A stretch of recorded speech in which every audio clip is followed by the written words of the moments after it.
तुमच्या हा कॉलेजचा काळ आहे तो रचनात्मक काळ आहे. तुम्हाला कुणीही अडवलेलं नाही अभ्यास करायला. आणि करून कुणाच्या अंगाला भूक पडलेत किंवा कोण मेलाय असं मी काय ऐकलेलं नाहीये. त्यामुळे आई वडील आपले खूप खस्ता खाऊन आपल्याला इकडे अभ्यासासाठी पाठवतात. कारण माझ्या वडिलांनी अर्धा एकर शेती विकलेली होती, मला सांगितलं पण नाही. पोस्टकार्डवर त्यांची सही मोडीतली सही आहे. जुने पैलवान होते ते, 4थी शिकलेले. आईचं शिक्षण तर झालेलं नाहीये, पण लिहिता वाचता तिनं नंतर शिकली थोडंफार वाचायला. भावड्या, माझे डोळे मिटायच्या आधी तुला लाल दिव्याच्या गाडीतनं आलेलं मला पाहायचं आहे.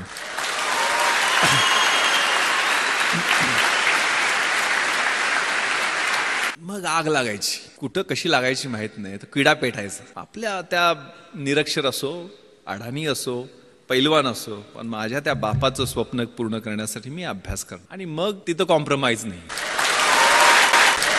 प्लॅन केला तो. मग आनंद, मी, सुगंध एकत्र बसून आम्ही कॉलेजला असताना प्लॅन केला. तर तिघजण एका खेड्यातली 1800 लोकवस्तीच्या गावातनी 3 पोरं प्लॅन करू शकतात. तुम्हाला तिथं इतकं चांगलं इन्फ्रास्ट्रक्चर आहे, पुस्तक आहे, मार्गदर्शक आहेत, सगळ्या गोष्टी उपलब्ध आहेत. एवढ्या सगळ्या गोष्टी असताना घोड्याला फक्त पाण्यापर्यंत आपण घेऊन जाऊ शकतो. त्याला पाणी प्यायचं की नाही हे आपण ठरवायचं आहे. त्यामुळे आपण सगळेजण निर्णय घ्यायचा आहे त्याच्या बाबतीत. यश अपयश मिळत राहतं असतं, त्रास होतो, पेन्स होतात, फ्रस्ट्रेशन येतं. जे मी तुम्हाला सांगितलं, मी मरीन ड्राईव्हवरती फिरायचो. पहिल्यांदा इंटरव्ह्यूतनं नापास झालो त्यावेळेला अजून फ्रस्ट्रेशनमध्ये गेलेलो होतो. 21व्या वर्षी मुलाखतीतनं परत आलेलो होतो. पण दुसऱ्याच वर्षी 3 पोस्टवर सिलेक्ट झालो. एक पण नाही. मी पहिल्यांदा MPSCतनं सेल्स टॅक्स इन्स्पेक्टर झालो, नंतर डेप्युटी कलेक्टर झालो आणि IPS UPSCच्या एक्झाममधनं झालो. म्हणजे 12 परीक्षा मी सलग पास होत गेलो. 1996ला 1997ला ट्रेनिंगला गेलो.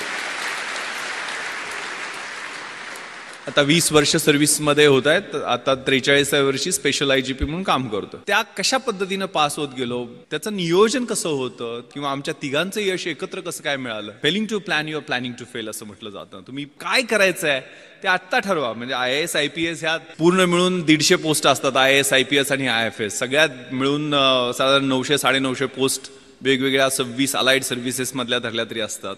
त्या काय सगळी मिळून येणार नाहीयेत. पण तुम्हाला ज्या क्षेत्रामध्ये जायचं आहे त्याच्यात कशा पद्धतीनं गोल्स आहेत, त्याला कशा पद्धतीनं तयारी करावी लागेल. परीक्षेची तयारी म्हणजे हे UPSC साठी मी बोलत असलो तरी तुम्ही ह्या रेग्युलर गोष्टी तुमच्या रोजच्या जीवनामध्ये सवयी लावून घ्या. कारण अभ्यासाची शैली माझ्या अंगभूत मी करण्याचा प्रयत्न केला होता. मी मोटरसायकलचा नंबर दिसला तरी त्या 786 असेल तर 786 झाली. जगाच्या इतिहासात काय झालं, महाराष्ट्राच्या इतिहासात काय झालं, भारताच्या इतिहासात काय झालं ते आठवायचा प्रयत्न करायचो. डायरी प्रत्येक पानावर माझ्या छोटी डायरी होती. त्या ठोकळ्यात ऑप्शनल सब्जेक्ट होता. मी कुठलेही म्हणजे CSR एक माझ्याकडे असायचं जे नेहमी जाताना कुठेही वाचायचो. रोजच्या जीवनशैलीमध्ये आपलं जे निरीक्षण असतं, आपलं ऑब्झर्वेशन असतं ते खूप महत्वाचं आहे. कारण या परीक्षा म्हणजे तुमच्यातल्या ऑफिसर लाईक क्वालिटीज या पाहत असतात, चेक करत असतात. Winners don't do different things, they do the things differently असं काहीतरी म्हणतात. आणि मला एवढे मार्क मिळाले. त्यामुळं आपला जो ध्यास आहे म्हणजे ज्ञानाचा ध्यास, अभ्यासाचा ध्यास, शिकत राहायचं, गोल सेट करायचे. स्वतःतली जी काही फिजिकल, मेंटल आणि आतली इंटेलेक्च्युअल कपॅसिटी आहे ते वाढवत राहणं. माझ्या आयुष्यात मी 150 गोल सेट केलेले आहेत.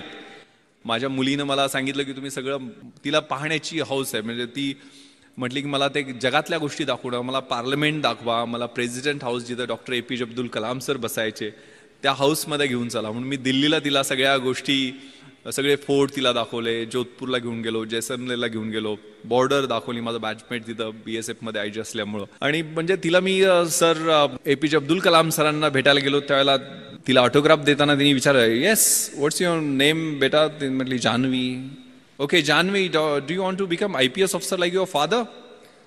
तर ती म्हणाली no sir, I want to become doctor APJ Abdul Kalam.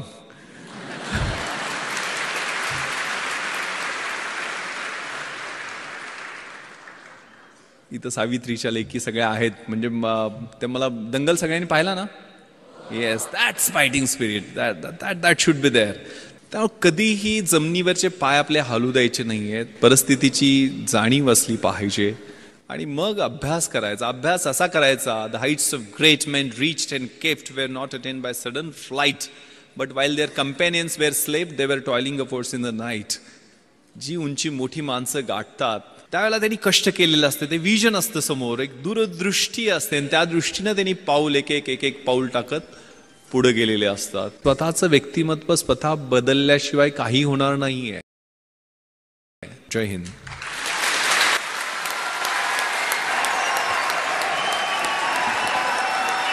धन्यवाद साहेब.